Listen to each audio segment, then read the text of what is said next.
Today we have a pretty piece of alder. This comes to us from my good friend Rick Chapman. Around here, alder is very common for firewood. People burn this stuff by the cord, and that's a sad story. I've turned some of it before. Some of it grows here on this property. I don't think I have any of my own left anymore. I think I've turned all of it. For firewood, it has some of the nicest looking grain, and we're gonna turn it today. Good morning, good afternoon, good evening, as we like to say here at Shady Acres Wood Shop. Howdy, let's take a closer look at it. The piece is about 8.5 by 9 by about 3 inches thick. It was thicker. I cut off, I don't know, about 2-3 inches in thickness because I want to use it for something else. This is a nice looking wood and I have a particular use for it. This will be the top. That'll be the bottom. I'm gonna measure and find center on here, drill a hole for my woodworm screw, get it mounted up on the lathe, and we'll get to turning. Just an observation. I've seen some guys in videos that want to stick their whole gouge in to make a cut. That's not good. It's just not a good thing to do. You want to be out here. And I've noticed it in the comments too. Some guys say, why don't you use the whole gouge, the whole thing? Why don't you just stick it right in there? Well, that's when the piece goes flying, number one. Number two, you're just going to make a mess. You don't want to do that. You want to turn the flute towards the direction you want to go. I want to go this way, towards you. And you're just using the tip of the gouge. And you're just nibbling away. Now we're going to be turning at about 580 RPM. At 580 RPM, those little nipping aways are going to add up in a hurry. And we're going to make a lot of progress quickly. Whereas if you come over here, you're going to be struggling, you're going to be pushing hard, you're going to be hanging on with a death grip. And that's just not fun. That's not fun turning that way. Relax, just nip it away. It's kind of like speeding. And I'm not saying I don't speed. I'm right up there with the best of them. But it's kind of like speeding, you know. You go breakneck speed, you're sweating, you're get out of my way, people, that sort of thing. And then you get there 5 minutes early. Well, this is very much like that. Just turn the flute the way you want to go and nibble away. You'll be a lot happier, a lot more relaxed. I'm not sure what brought that on, but something did for sure. But like I said, 580 RPM, 5/8 inch bowl gouge, mask and face shield on. Don't forget that.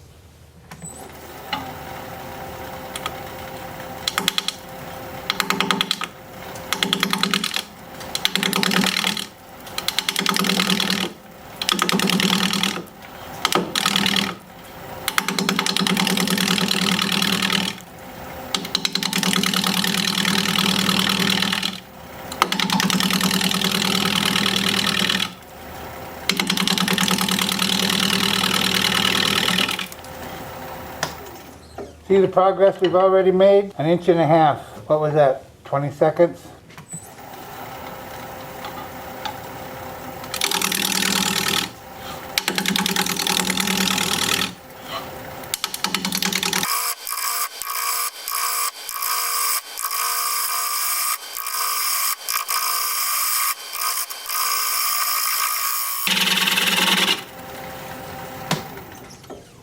Now we'll get a lot smoother cut once we can start going this way, but right now I'm coming down from the top to keep the bark on. I don't want to lift it up off of there.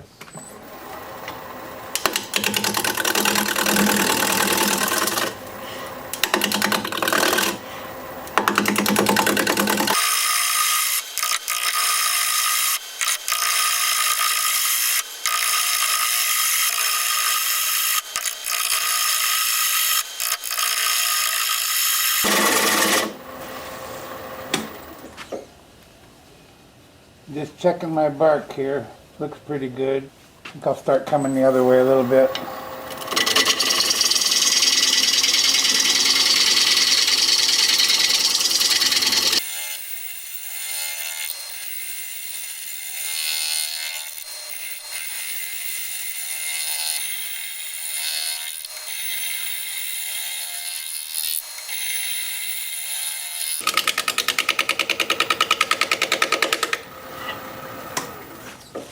Trying to get these two square ends to not be square anymore, and we're just about there. I also want kind of a gentle sweep, so I want to come over here a little bit further, take more away from this corner until we meet with this top corner up here.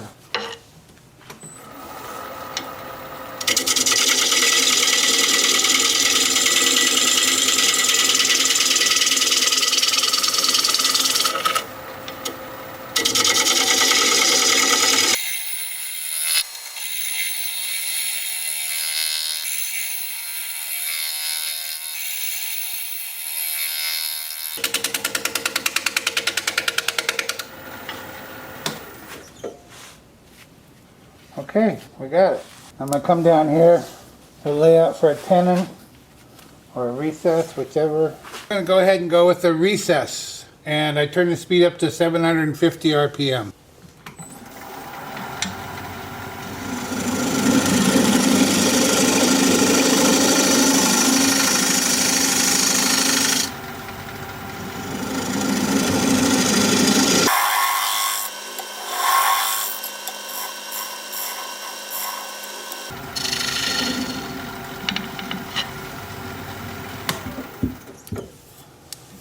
Now I'm going to use this dovetail tool, put a dovetail on the side here.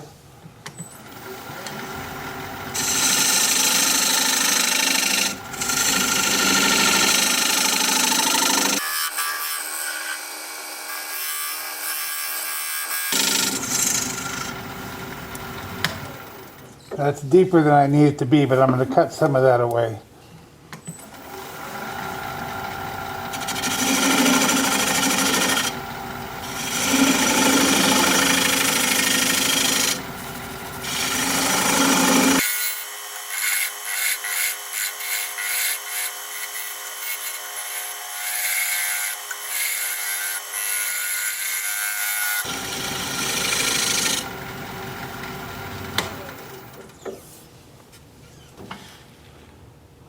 I'll see if I can clean up my cuts over here.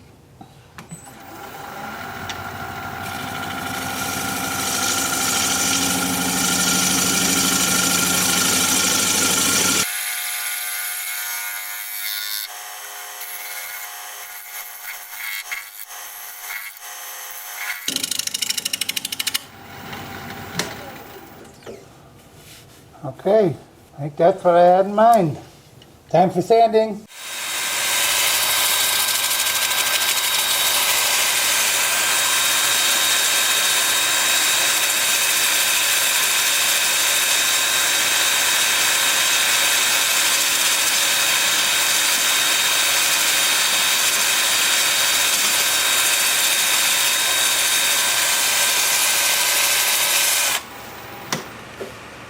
I've got the lathe spinning in reverse at about 380 RPM.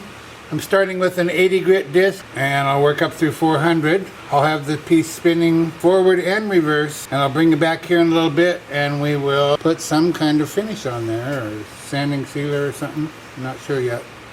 See you in a bit. I don't expect this to pop or anything. Oh well, maybe. It's, as you can see, it's a very plain grain. I like it. I really like it, but there's not a lot of color there.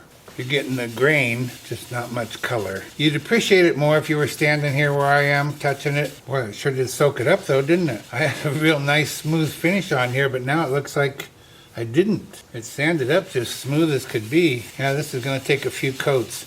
This is sanding sealer I'm applying, shellac-based sanding sealer. It's called Zinsser Seal Coat, and it looks like I'm going to be putting on about 3 coats of this. I usually apply 2 coats of this and then 2 coats of shellac, but this is just really, really soaking in. So my guess is 3 coats of this. This is going to take like 2 days to finish, apparently. I'm just amazed how it's soaking it up.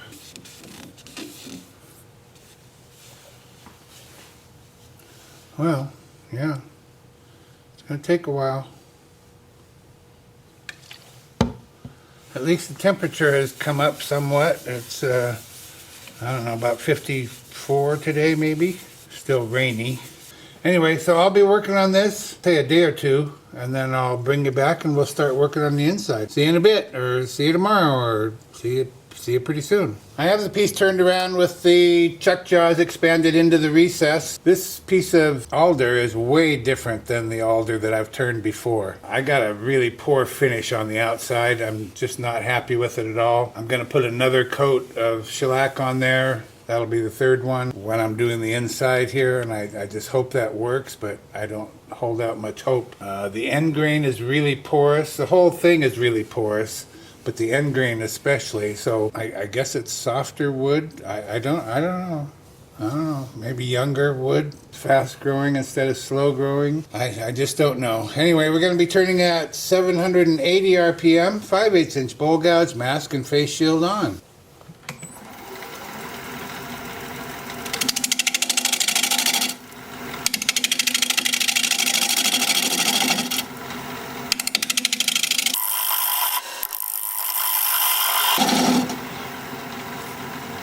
And I'm afraid we might lose some bark here. This is loose here and here. So I'm hoping that doesn't go flying. If it does, I'll try and find it and fix it.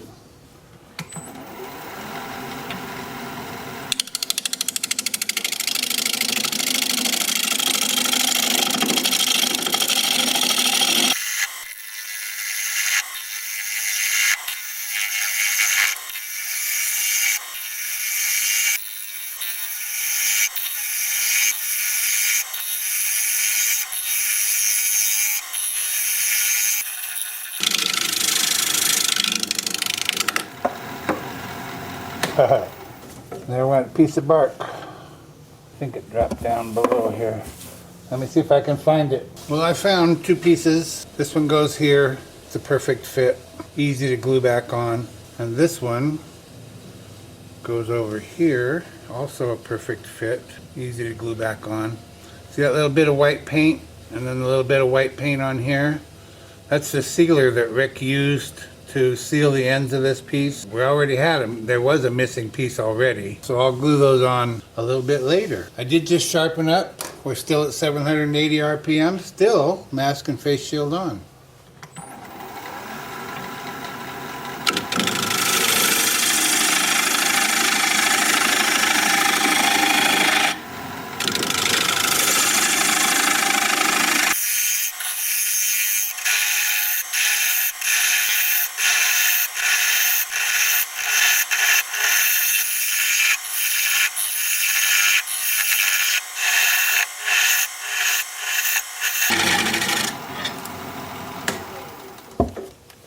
I can't use my caliper to measure like I usually do because I made my recess so perfect that it won't fit into the bottom of the bowl. I can get close here. That shows me 1 inch and I'm just about touching the base. And we know we come up in there probably about 3/8 of an inch or so. About the best I can do is another 1/2 inch.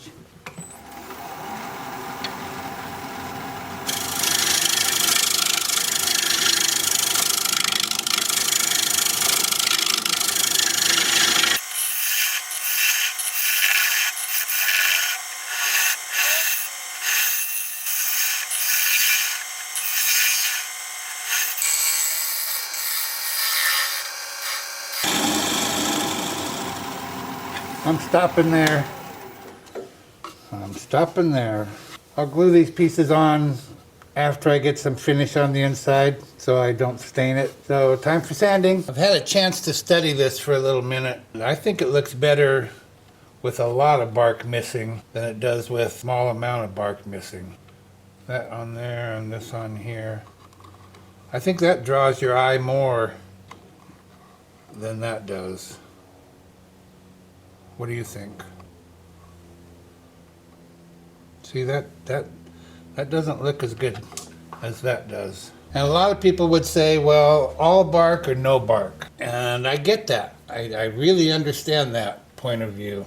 But this is kind of the way it came in, not this wide, but about that wide, whatever it was, something like that. That's the way it came to me. It was already missing, nothing I could do to fix it. So I think I'm going to leave it the way it is, except I'm going to sand it. Starting at 80 grit with my 2-inch disc and working up through 400. And I'll have the lathe spinning forward and reverse at about 350 RPM. And I'll show you what that looks like as soon as I get my mask on. This is reverse.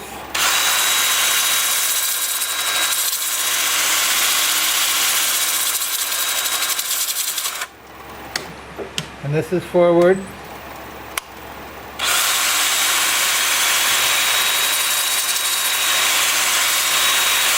Like I said, up through 400, I'll bring you back here in a bit and we'll put some sanding sealer on there. See you in a bit. Well, I'm afraid this is going to look just awful. Just like the outside. Oh, and I forgot to tell you, I sanded the bark with my Sandoflex while it was turned the other way around. I think I neglected to show that. Maybe I didn't. I don't know. Maybe I showed it. I don't remember. But I don't think so. I hope this is okay with you. This wood is just really soaking it up. I haven't worked with a wood like this in a very long time. Alder is a hardwood, but this is not particularly hard. You can see how wide the growth rings are. Not a very old tree, and it grew really fast. So no time to get as hard as it can. I have to be careful here that I don't get this on the outside, on my shellac.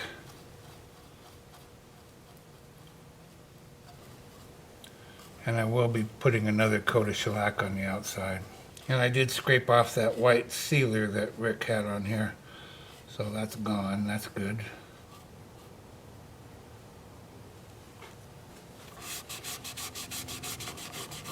Okay, so this is the first of multiple coats, 3 or 4 of sanding sealer, and then 2 or 3, probably 3 of shellac.